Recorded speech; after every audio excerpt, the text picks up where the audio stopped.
Before we begin, please note that this video contains AI-generated visualizations, is strictly for educational purposes, and is not financial advice. Hi, ഇന്ന് നമ്മൾ നോക്കാൻ പോകുന്ന ഒരു പ്രത്യേകതരം കമ്പനിയാണ്. ഈ കമ്പനി എന്ന് പറഞ്ഞു കഴിഞ്ഞാൽ ബയോഡീസൽ ഉണ്ടാക്കുന്ന കമ്പനിയാണ്. ബയോഡീസൽ എന്ന് പറഞ്ഞു കഴിഞ്ഞാൽ എൻവയോൺമെൻറ്റ് ഫ്രണ്ട്ലി ആയിട്ടുള്ള ഡീസലാണ്. അതൊരു ഗ്രീൻ എനർജി സെഗ്മെൻറ്റ് വരുന്ന റിന്യൂവബിൾ റിസോഴ്സസിൻ്റെ കാറ്റഗറിയിൽ വരുന്ന ഒരു പ്രൊഡക്റ്റാണ്. ബയോഡീസൽ എന്ന് പറഞ്ഞാൽ നമ്മുടെ സാധാ ഡീസലുകൾ ക്രൂഡ് ഓയിലിൻ്റെ ഒരു ബൈ പ്രൊഡക്റ്റ് ആയിട്ടാണ് ഉണ്ടാക്കുന്നതെങ്കിൽ ഇത് പ്ലാന്റ് ബേസ്ഡ് ആയിട്ട് ഉണ്ടാക്കുന്ന ഡീസലാണ്. ഡീസൽ വണ്ടികൾക്കെല്ലാം ഉപയോഗിക്കാവുന്ന ഇക്വലൻ്റ് ആയിട്ടുള്ള ഒരു പ്രൊഡക്റ്റാണ്. ഈ കമ്പനി എന്തുകൊണ്ടാണ് പരിചയപ്പെടുന്നത് വെച്ച് കഴിഞ്ഞാൽ ഇതൊരു എമർജിങ് സെഗ്മെൻറ്റിലുള്ള കമ്പനിയാണ്. ഇത് നേരത്തെ SME ആയിരുന്നു, ഇപ്പോൾ അത് മെയിൻ ബോർഡിലേക്ക് വന്നിട്ടുണ്ട്. ഈ കമ്പനിയെ കുറിച്ച് നമുക്കൊന്ന് ജസ്റ്റ് ഒന്ന് ഡീറ്റെയിൽ ആയിട്ട് നോക്കാം. ഈ കമ്പനി ഇപ്പം എന്താണ് ഇതിൻ്റെ ഫണ്ടമെൻറ്റൽസ്, ഇതിൻ്റെ ബിസിനസ്സും പിന്നെ അതിൻ്റെ ടെക്നിക്കലും നമുക്കൊന്ന് നോക്കാം. കമ്പനിയുടെ പേരാണ് കൊട്ടിയാർക്ക് ഇൻഡസ്ട്രീസ് ലിമിറ്റഡ്. ഇതൊരു ബയോ ഡീസൽ പ്രൊഡ്യൂസിങ് റിഫൈനറിയാണ്, മാനുഫാക്ചറാണ്. അപ്പം ഇവർക്ക് ബേസിക്കലി അവർ ലൊക്കേറ്റ് ചെയ്തിരിക്കുന്നത് രാജസ്ഥാനിലാണ്. അവർക്ക് രാജസ്ഥാനിൽ ഒരു പ്ലാന്റ് ഉണ്ട്, ഗുജറാത്തിൽ ഒരു പ്ലാന്റ് ഉണ്ട്. അങ്ങനെ 2 പ്ലാന്റാണ് ടോട്ടലുള്ളത്. അവരുടെ പ്രൊഡക്ഷൻ കപ്പാസിറ്റി 480,000 കിലോ ലിറ്റർ ആണ് പെർ ആനോ. അവർക്ക് അതിൽ നിന്നൊരു ബൈ പ്രോഡക്റ്റ് കിട്ടുന്നുണ്ട് ഡീസൽ ഉണ്ടാക്കുമ്പോൾ, അത് ഗ്ലിസറിൻ ആണ്. ആ ഗ്ലിസറിൻ്റെ തന്നെ ബൈ പ്രോഡക്റ്റ് തന്നെ അവർക്ക് കിട്ടുന്ന ക്വാണ്ടിറ്റി എന്ന് പറയുന്നത് 63,000 കിലോ ലിറ്റർ പെർ ആനോ ആണ്.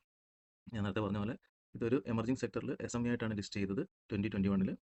ഇപ്പോൾ 5 വർഷമായി. പക്ഷേ നല്ലൊരു ലെവലിലേക്ക് അന്ന് ഓവർ വാല്യൂഡ് ആയിരുന്നു, ഇന്ന് കമ്പനി അതൊരു ഫെയർ വാല്യൂലേക്ക് വന്നിട്ടുണ്ട്. അത് നമുക്ക് ഫണ്ടമെൻ്റൽ നോക്കുമ്പോൾ അറിയാൻ പറ്റും. അപ്പോൾ ഇതിൻ്റെ പ്രൊഡക്റ്റിലേക്ക് പോവുകയാണെങ്കിൽ ഇവർ മാനുഫാക്ചർ ചെയ്യുന്ന ബയോഡീസലാണ്. ബയോഡീസൽ നമ്മൾ നേരത്തെ പറഞ്ഞ മാതിരി പ്ലാന്റ് ബേസ്ഡ് ഡീസലാണ്. അതിൻ്റെ ഒരു ബൈ പ്രൊഡക്റ്റ് എന്ന് പറയുന്നത് ഗ്ലിസറിനാണ്. അപ്പോൾ ഇത് നോക്കിക്കഴിഞ്ഞാൽ ഇത് സെയിം ആസ് അപ്രൂവ്ഡ് ഡീസലിനോട് ഇക്വലൻ്റ് ആയിട്ടുള്ളതാണ്. Any vehicle that has A diesel engine can be powered biodiesel easily without any modification. ഇപ്പോൾ ഓൾറെഡി പല സംസ്ഥാനത്തും, രാജസ്ഥാൻ പോലുള്ള സംസ്ഥാനത്ത് ഓൾറെഡി അവർ ഔട്ട്ലെറ്റ് വഴി സെല്ലിങ്ങും ചെയ്യുന്നുണ്ട്. പിന്നെ നമ്മുടെ മറ്റ് oil producing companies, fuel producing companies, ഡീസലും പെട്രോളൊക്കെ ഉണ്ടാക്കുന്ന OEM ഉണ്ടല്ലോ, നമ്മുടെ ഹിന്ദുസ്ഥാൻ പെട്രോളിയം, BP, HPCL, അവരൊക്കെ ഓൾറെഡി അവരുടെ നിന്ന് പർച്ചേസ് ചെയ്യുന്നുണ്ട്. ഇത് മിക്സിങ്ങിന് വേണ്ടിയിട്ടാണ്. അത് നമുക്ക് താഴോട്ട് വരുമ്പോൾ കാണാം.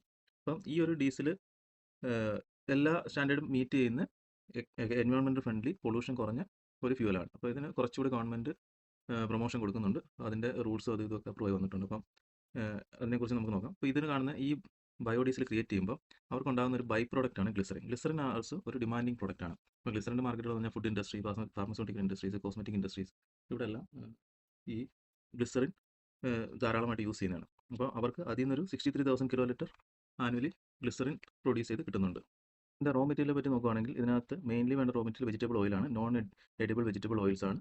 അതിന് പിന്നെ ആൽക്കഹോൾ കാറ്റഗറിയിൽ വരുന്ന എഥനോൾ, മെഥനോൾ, ഐസോപ്രോപ്പൈൽ, ബ്യൂട്ടേൻ എന്നിവ യൂസ് ചെയ്യുന്നുണ്ട്. പിന്നെ അതിൻ്റെ കാറ്റലിസ്റ്റുകളോട് യൂസ് ചെയ്തിട്ട് സോഡിയം ഹൈഡ്രോക്സൈഡ്, പൊട്ടാസ്യം ഹൈഡ്രോക്സൈഡ് എന്നീ കാറ്റലിസ്റ്റുകളോട് മിക്സ് ചെയ്തിട്ടാണ് ഈ ഒരു ബയോഡീസൽ പ്രൊഡ്യൂസ് ചെയ്യുന്നത്. അവർക്ക് നേരത്തെ പറഞ്ഞ 2 മാനുഫാക്ചറിങ് യൂണിറ്റ് ആണുള്ളത്, ഒന്ന് രാജസ്ഥാനിലും ഒന്ന് ഗുജറാത്തിലും. അവരുടെ പ്രൊഡക്ഷൻ കപ്പാസിറ്റി 480,000 കിലോ ലിറ്റർ ആണ്. അതിൻ്റെ ബൈ പ്രോഡക്റ്റ് അവർക്ക് കിട്ടുന്നുണ്ട് ഗ്ലിസറിൻ. അവരുടെ കപ്പാസിറ്റി അൺയൂട്ടിലൈസ്ഡ് ആണ്. അതുകൊണ്ട് അവർക്കൊരു ഫ്യൂച്ചർ എക്സ്പാൻഷൻ ഒന്നും ആവശ്യമില്ല. അവർക്ക് ഫുൾ ഫ്രിഡ്ജ് ഇതിൽ വർക്ക് ചെയ്യാനുള്ള കപ്പാസിറ്റി ഓൾറെഡി ഇപ്പോൾ തന്നെ ഉണ്ട്. അപ്പോൾ അവരതിൻ്റെ റിക്വയർമെൻറ്റ് അനുസരിച്ച്, അതിൻ്റെ ഡിമാൻഡ് കൂടുന്നതനുസരിച്ച് കൂട്ടുമെന്നാണ് അവർ പറയുന്നത്. അപ്പോൾ അവർക്ക് ഒരു ഇൻപുട്ടായിട്ട് നമ്മൾ നോക്കുകയാണെങ്കിൽ, പ്രോസസ്സിംഗ് നോക്കുകയാണെങ്കിൽ 100 ലിറ്റർ വെജിറ്റബിൾ ഓയിലാണെങ്കിൽ 14 ലിറ്റർ ആൽക്കഹോളും കാറ്റലിക്സും കൂടെ ആഡ് ചെയ്തിട്ടാണ് ഇത് കൺവേർട്ട് ചെയ്തിട്ട് അവർ ഔട്ട്പുട്ടായിട്ട് വരുന്ന 100 ലിറ്റർ ഡീസലും 14 ലിറ്റർ ഗ്ലിസറിനുമാണ്. അപ്പോൾ ഇവിടെ കൊടുക്കുന്ന ഇൻപുട്ടിന് ഇക്വലൻ്റ് ആയിട്ട് തന്നെ ഔട്ട്പുട്ട് വരുന്നുണ്ട്. അധികം വേസ്റ്റേജ് ഒന്നും വരുന്നില്ല. അതായത് ഇൻപുട്ട് 14 ലിറ്റർ കൊടുക്കുമ്പോൾ അവർക്ക് ഓൾമോസ്റ്റ് 14 ലിറ്ററിന് ഇക്വലൻ്റ് ആയിട്ട് പ്രോഡക്റ്റും കിട്ടും. 99% ഔട്ട്പുട്ട് കിട്ടുന്നുണ്ട്. അതിൽ രണ്ടും പ്രൊഡക്റ്റാണ്. ഇത് വേസ്റ്റ് പ്രൊഡക്റ്റ് അല്ല, ഇതൊരു ഡിമാൻഡിങ് പ്രൊഡക്റ്റാണ്. അപ്പം 2 റവന്യൂ സ്ട്രീംസ് അവർക്ക് മെയിനായിട്ട് ഇവിടെ വരുന്നുണ്ട്. അപ്പോൾ ഇനി അവരുടെ ക്ലയൻറ്റുകളെ പറ്റി നോക്കുകയാണെങ്കിൽ ഓയിൽ കമ്പനീസ്, ഞാൻ നേരത്തെ പറഞ്ഞ മാതിരി Hindustan petroleum, Indian oil, Bharat petroleum, ഇവരൊക്കെ എന്തിനാണ് വാങ്ങുന്നത് വെച്ച് കഴിഞ്ഞാൽ ബ്ലെൻഡിങ് ചെയ്യാൻ വേണ്ടിയിട്ടാണ്. അവരുടെ എക്സിസ്റ്റിംഗ് ഡീസലിനകത്ത് ഗവൺമെൻറ് ഒരു റൂൾ കൊണ്ടുവന്നിട്ടുണ്ട്.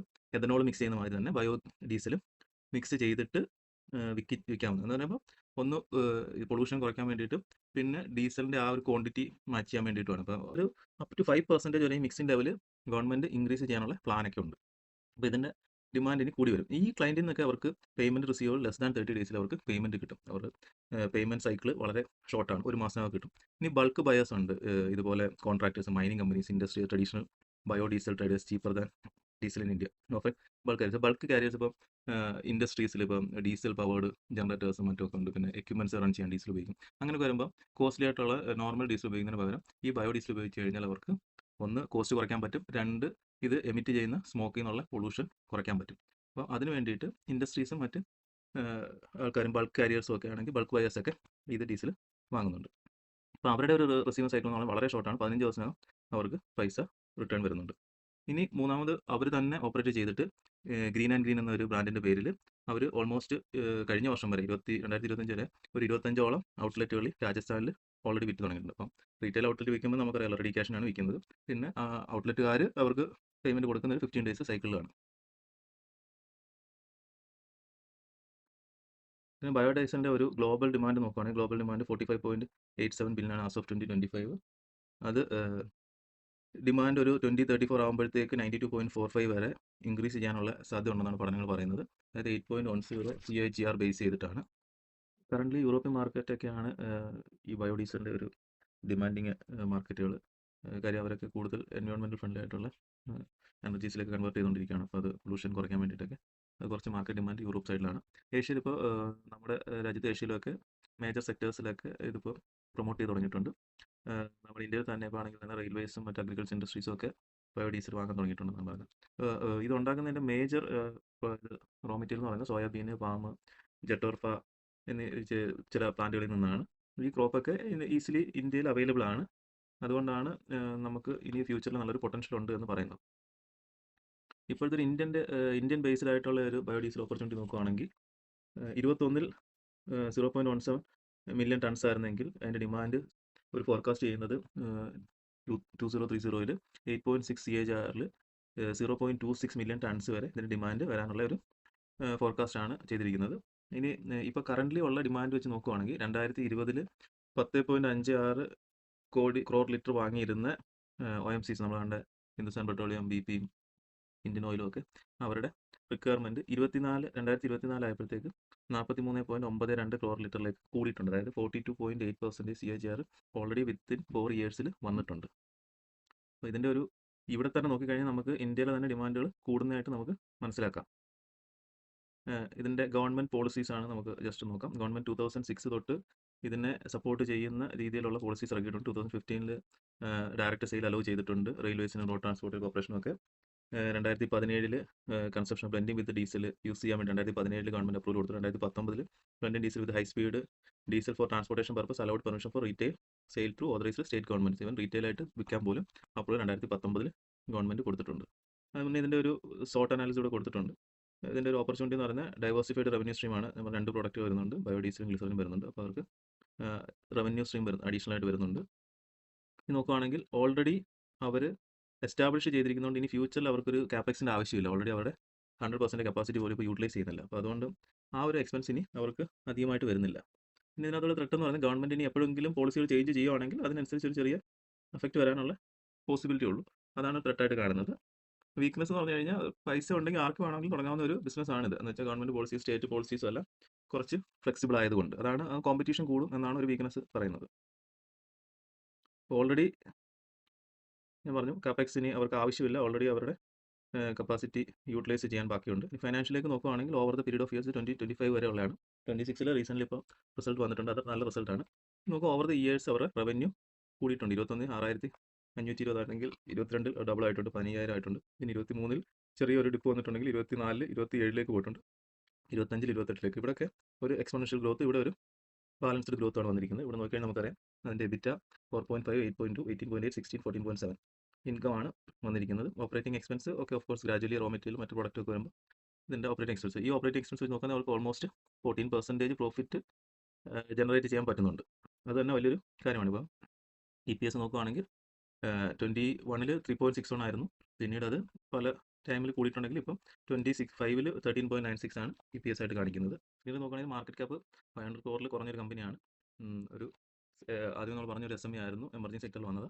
അത് ഇപ്പോൾ മെയിൻ ബോർഡിലേക്ക് വന്നിട്ടുണ്ട്. സ്റ്റോക്കിൻ്റെ PE ഇപ്പോൾ 25 ആണ്. നേരത്തെ സ്റ്റോക്കിൻ്റെ പ്രൈസ് നിങ്ങൾ കണ്ടു കഴിഞ്ഞാൽ നിങ്ങൾ കിട്ടും. ഇപ്പോൾ അതിൻ്റെ സ്റ്റോക്ക് നല്ലതായിട്ട് കറക്റ്റ് ചെയ്തിട്ട് ഒരു ഫെയർ വാല്യൂഡ് ആയിട്ട് മാറിയിട്ടുണ്ട്. നേരത്തെ ഓവർ ദി ഇയേഴ്സ് PE നോക്കാൻ 39-നും 39.7 ഒക്കെ 10 ഇയേഴ്സിൽ, 3 ഇയേഴ്സ് 39 ഒക്കെ ആയിരുന്നു. Almost 40 അടുത്തുണ്ടായിരുന്നു PE. അവിടുന്ന് 25-ലേക്ക് വന്നിട്ടുണ്ട്. ബുക്ക് വാല്യൂ നോക്കുകയാണെങ്കിൽ 176 ആണ്. കറണ്ട് മാർക്കറ്റ് പ്രൈസ് 400 ആണ്. ഈ 400 ഇപ്പോൾ എത്തി നിൽക്കുന്നത് പറഞ്ഞാൽ ഏകദേശം 191 നിന്നാണ് 191 വരെ കറക്റ്റ് ചെയ്തു. ഹൈ 463 അല്ല, ഇതൊരു 52 വീക്ക് ഹൈ ആണ് കാണിക്കുന്നത്. ഇതിൻ്റെ ഹൈ ഓൾമോസ്റ്റ് 1100 അടുത്തായിരുന്നു. അപ്പോൾ അവിടുന്ന് കറക്റ്റ് ചെയ്തിട്ടാണ് വന്നത്. ROE നോക്കുകയാണെങ്കിൽ ഡീസൻറ്റ് ഫിഗേഴ്സാണ്, 15-ഉം 11-ഉം ഒക്കെ. പിഒ ട്രോസ്കി സ്കോർ നോക്കുകയാണെങ്കിൽ ഫൈനാൻഷ്യലി ഒരു സോളിഡ് ആണ് കമ്പനി. EPS 18.3, നമ്മൾ നേരത്തെ 24 13 ആയിരുന്നു, ഇപ്പോൾ 18 കാണിക്കുന്നുണ്ട്. ഡെപ്റ്റ് ഉണ്ട്. ഡെപ്റ്റ് ടു ഇക്വിറ്റി റേഷ്യോ നമുക്ക് നോക്കിക്കഴിഞ്ഞാൽ 0.36, ഡെപ്റ്റ് ടു ഇക്വിറ്റി 0.36, ലെസ് ദാൻ 0.5 പോലുമാണ്. അപ്പോൾ നമ്മുടെ ഉദ്ദേശിക്കുന്ന അത്ര കടങ്ങളൊന്നുമില്ല, റീസണബിൾ, അവർക്ക് മാനേജ് ചെയ്യാവുന്നേ ഉള്ളൂ. ഇപ്പം മറ്റ് ഓപ്പറേറ്റിംഗ് പ്രോഫിറ്റ് പെർസെൻറ്റേജ് 12.8% ഉണ്ട്, റിട്ടേൺ ഓൺ അസറ്റ് 7.8 ഉണ്ട്. അതിൻ്റെ മറ്റ് ഫിഗേഴ്സൊക്കെ നോക്കുവാണെങ്കിൽ പ്രോഫിറ്റ് ഗ്രോത്ത് 33% ഉണ്ട്. ഇതിൻ്റെ ഒരു ഇൻട്രിൻസിക് വാല്യൂ നോക്കുവാണെങ്കിൽ അത്യാവശ്യം കറക്റ്റ് ചെയ്തിട്ട് 311, 457, 311 ഓൾമോസ്റ്റ് ഒരു നിയർ ബൈ വാല്യൂ വന്നിട്ടുണ്ട്. കൂടാതെ ഒരു കാര്യം നോക്കുകയാണെങ്കിൽ 199 വന്നപ്പോൾ ഇത് വളരെ അണ്ടർ വാല്യൂഡ് ആയിരുന്നു ഇൻട്രിൻസിക് വാല്യൂ വെച്ച് നോക്കുകയാണെങ്കിൽ. ഈ 199 ഒരു 2 months ഏപ്രിൽ സ്റ്റാർട്ടിങ്ങിൽ മാർച്ച് ആ സമയത്തൊക്കെ ആയിരുന്നു. അപ്പോൾ സ്റ്റോക്ക് അധികം മൂവ് ആയിട്ടുള്ള തിരിച്ച് ഒരു എൻട്രിക്കുള്ള പറ്റിയ സമയമാണ്. ഇപ്പോഴത്തെ റിസൾട്ട് വേണമെങ്കിൽ നോക്കിക്കഴിഞ്ഞാൽ പിന്നെ കോമ്പറ്റീറ്റർ ആയിട്ട് കൊടുത്തിരിക്കുന്ന മേജർ OEMസിനാണ്. പക്ഷേ അവരുടെ ഒരു പി ആയിട്ട് നമുക്ക് കമ്പയർ ചെയ്തിട്ട് യാതൊരു കാര്യമില്ല. ഇൻഡസ്ട്രി പി 14 വരുന്നത്. അപ്പം ഈ ഒരു കമ്പനികളിലൊക്കെ പ്രോഡക്റ്റ് വേറെയാണ്, അവരുടെ റവന്യൂ, അവരുടെ കപ്പാസിറ്റി, അവരുടെ സൈസ് വെച്ച് നോക്കുവാണെങ്കിൽ നമുക്കിതൊരു കമ്പയറബിൾ പി ആണെന്ന് വേണമെങ്കിൽ പറയാൻ പറ്റത്തില്ല. പിന്നെ ഓപ്പറേറ്റിംഗ് മാർജിൻ ഒക്കെ ഇത് ക്വാർട്ടറിൽ 26 റിസൾട്ടാണ്, നമ്മൾ 25 വരെയാണ് കണ്ടത്. 26 റിസൾട്ട് നോക്കുവാണെങ്കിൽ സെയിൽ കുറഞ്ഞിട്ടുണ്ട്, പക്ഷേ പ്രോഫിറ്റ് OPM മാർജിൻസ് നല്ലതായിട്ട് കൂടിയിട്ടുണ്ട്. നെറ്റ് പ്രോഫിറ്റ് 25നെ അപേക്ഷിച്ച് പ്രോഫിറ്റും കൂടിയിട്ടുണ്ട്. പ്രൊമോട്ടേഴ്സ് ഹോൾഡിംഗ് നോക്കുകയാണെങ്കിൽ, പ്രൊമോട്ടേഴ്സ് നോക്കുകയാണെങ്കിൽ ഇതിൽ അത്യാവശ്യം കമ്പനി പ്രൊമോട്ടേഴ്സ് ഹോൾഡ് ചെയ്യുന്നുണ്ട്. 63% നല്ലൊരു പെർസെൻറ്റേജ് ആണ്. അവർക്ക് അവരുടെ കമ്പനിയിൽ വിശ്വാസമുണ്ട്. 72 ആയിരുന്നു, അത് 63 ആയെങ്കിലും നമുക്ക് റിലയബിളായിട്ട് ഹോൾഡ് ചെയ്യാവുന്ന ഒരു കമ്പനിയാണ്. FIs കുറച്ച് ക്വാണ്ടിറ്റി ആഡ് ചെയ്ത് തുടങ്ങിയിട്ടുണ്ട്. നോക്കിക്കഴിഞ്ഞാൽ ഈ ഒരു ക്വാർട്ടർ 24, 25, 26 ഈ ഒരു ക്വാർട്ടറിലൊക്കെയാണ് FIs ഇതിനകത്തേക്ക് അട്രാക്റ്റ് ആയി വന്നിരിക്കുന്നത്. ഷെയർ ഹോൾഡേഴ്സ് നോക്കുകയാണെങ്കിൽ പബ്ലിക്കാണ് ബാക്കി നിൽക്കുന്നത്, DIs ഒന്നുമില്ല. ഇതാണ് ഇതിൻ്റെ ഒരു ഫണ്ടമെൻ്റൽ നോക്കുകയാണെങ്കിൽ ഇപ്പോൾ ഒരു ഫെയർ വാല്യൂഡ് ആണ്. ഇനി പ്രൈസ് കൂടി പോകാൻ കഴിയുമ്പോൾ ഓവർ വാല്യൂഡ് ആവാം. പിന്നെ ഒരു എമർജിങ് സെക്ടർ ആയതുകൊണ്ട് പൊട്ടൻഷ്യലുണ്ട്. ഇനി ചാർട്ടിലേക്ക് പോയി കഴിഞ്ഞാൽ ഇതാണ് ഞാൻ പറഞ്ഞത്, 1300 ആയിരുന്നു ഇതിൻ്റെ ഹൈ. ഇത് ലിസ്റ്റ് ചെയ്തത് 68 രൂപയ്ക്കാണ്. 2 നവംബർ 2021 ഇത് ലിസ്റ്റ് ചെയ്യുന്നത്. ലിസ്റ്റ് ചെയ്യുമ്പോൾ IPO സൈസ് 11.26 crore ആണ്. ആ സമയത്ത് കമ്പനിയുടെ മാർക്കറ്റ് ക്യാപ്പ് പോലും 4.05 crores ആയിരുന്നു. PE ഏകദേശം 27 ആയിരുന്നു. അവിടെ നിന്നാണ് അത്യാവശ്യം നല്ല രീതിയിൽ മുകളിലേക്ക് പോയി 1300 വരെയൊക്കെ എത്തിയത്. ഇത് കറക്റ്റ് ചെയ്തിട്ട് അത്യാവശ്യം നല്ലൊരു കറക്ഷൻ വന്നിട്ടുണ്ട്. ഇതാണ് ലോ ക്രിയേറ്റ് ചെയ്തത്. കഴിഞ്ഞ 3 മാസമായിട്ട് 4-ാം മാസമാണ്, ഫെബ്രുവരിയിലാണ് ലോ ക്രിയേറ്റ് ചെയ്തത്. ഫെബ്രുവരി തൊട്ട് 4-ാം മാസം അത്യാവശ്യം നല്ല രീതിയിൽ പോയിക്കൊണ്ടിരിക്കുകയാണ്. ഇതൊരു റെസിസ്റ്റൻസ് ആയിരുന്നു, അതും ബ്രേക്ക് ചെയ്ത് മുകളിൽ വന്ന സ്ഥിതിക്ക് അടുത്ത റെസിസ്റ്റൻസ് ഇതാണ്, ഇതൊരു മേജർ റെസിസ്റ്റൻസ് ആണ്. ഈ 772 ക്ലോസ് ചെയ്ത് കഴിഞ്ഞാൽ വീണ്ടും പഴയ ലെവലിലേക്കൊക്കെ പോകും. അതിനനുസരിച്ച് ഗവൺമെൻറ് സപ്പോർട്ടുകളും എല്ലാം ഉണ്ടാവും. ഇതൊരു ലോങ് ടൈമിലേക്ക് ഹോൾഡ് ചെയ്ത് കഴിഞ്ഞാൽ ഒരു 2030 വരെയാണ് അവർ ടാർഗറ്റ്, അവരുടെ ഫോർകാസ്റ്റ് കാണിച്ച് നമ്മൾ കണ്ടു, CAGR ഗ്രോത്ത് ഒക്കെ. അപ്പോൾ 2030 വരെയൊക്കെ നമ്മൾ ഹോൾഡ് ചെയ്ത് കഴിഞ്ഞാൽ ചിലപ്പോൾ ഒരു 3000-4000 ഒക്കെ പോകാനുള്ള ഒരു പൊട്ടൻഷ്യൽ ഉള്ള ഒരു കമ്പനിയാണ്. ഇത്രയാണ് ടെക്നിക്കലി നോക്കുമ്പോൾ നമുക്ക് കാണാൻ പറ്റുന്നത്. ഇപ്പോൾ ഓൾറെഡി ഒരു കറക്ഷൻ നോക്കുവാണെങ്കിൽ 85%, 86% കറക്റ്റ്, 85% കറക്റ്റ് ചെയ്തതാണ്. അപ്പോൾ അവിടുന്ന് തിരിച്ച് ലോയിൽ നിന്ന് ഓൾമോസ്റ്റ് 100% കയറിയിട്ടുണ്ട്.